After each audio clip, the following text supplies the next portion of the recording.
Jay Cuenca ay bunuking ang hiling ng mami ni Paolo para sa kanila ni Kim Chiu.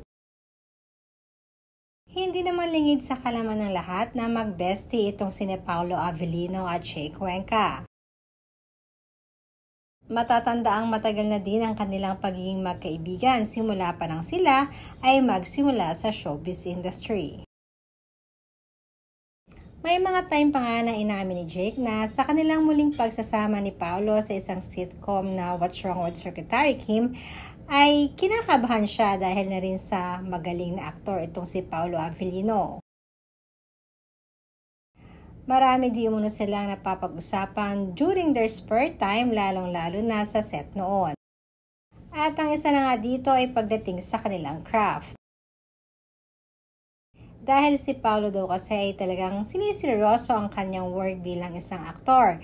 Kaya naman sa lahat ng ginagawa nitong role sa lahat ng mga projects na kanyang natatanggap ay pinagbubutihan at inaaral nitong mabuti. Isa pang nabanggit ni Jake ang nakakatuwang hiling ng mami ni Paolo sa kanya na baka pwede namang magkaroon silang muli ng sitcom at project nila Kim Chiu. Super favorite daw kasi ng mami ni Paolo itong si Kim at aliw na aliw din ito sa mga ginagampan ng role ni Kim sa TV.